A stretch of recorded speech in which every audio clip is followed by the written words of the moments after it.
Hey, what's up mga kaballers? Maligayang pagbabalik sa aking channel. Halina't pag-usapan natin ang balitang bagong Big 5 na mabubuo sa Warriors. Grabe to! At ang balitang Rui Hachimura trade bukas na. Tara na't pag-usapan natin yan dito sa Basketball Hotshot.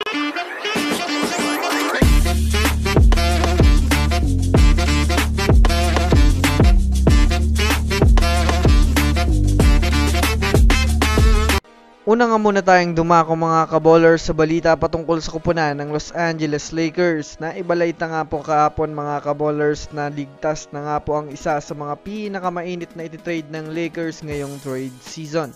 Ito nga po mga kaballers ay si D'Angelo Russell na kasalukuyang maganda ang nilalaro nito ngayon sa Los Angeles Lakers.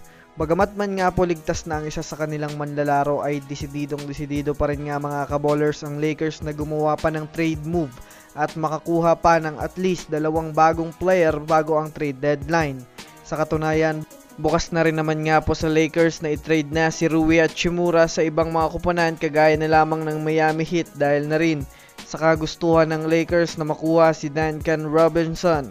Well, kung tutuusin nga po mga kaballers, hindi naman nga po masyadong malakas ang impact ni Rui Hachimura sa Lakers. Limitado rin naman nga po ang kanyang minuto dahil na rin sa pagkakaroon nila ng Jared Vanderbilt, Taurean Prince at Cam Reddish na masasabi nating mas nagagamit nga ito pagdating sa mga clutch na laro. Kaya malamang sa malamang ito na nga po si Rui Hachimura ang pinakamatunog na player na maaaring i-trade na ng Lakers sa mga darating na linggo.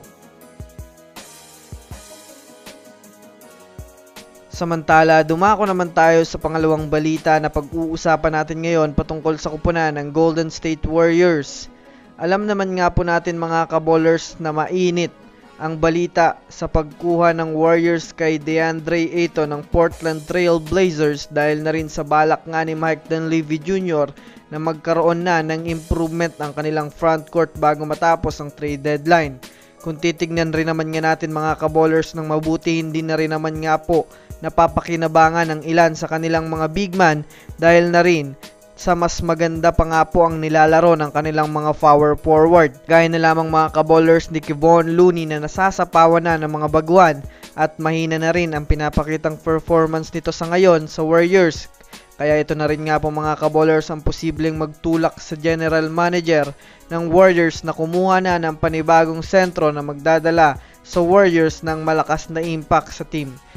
Kapag natuloy na nga po mga kaballers ang trade ni DeAndre Ayton sa Warriors ay magkakaroon nga sila ng Big 5 na maaaring magpatigil sa paghahari ng ilang mga kupunan sa West at sa Eastern Conference. Ito nga po mga kaballers ay mabubuo ni na Stephen Curry, Klay Thompson, Jonathan Kuminga, Draymond Green at si DeAndre Ayton na kung susumadayan nga natin ay mala powerhouse nga talaga ito mga kaballers.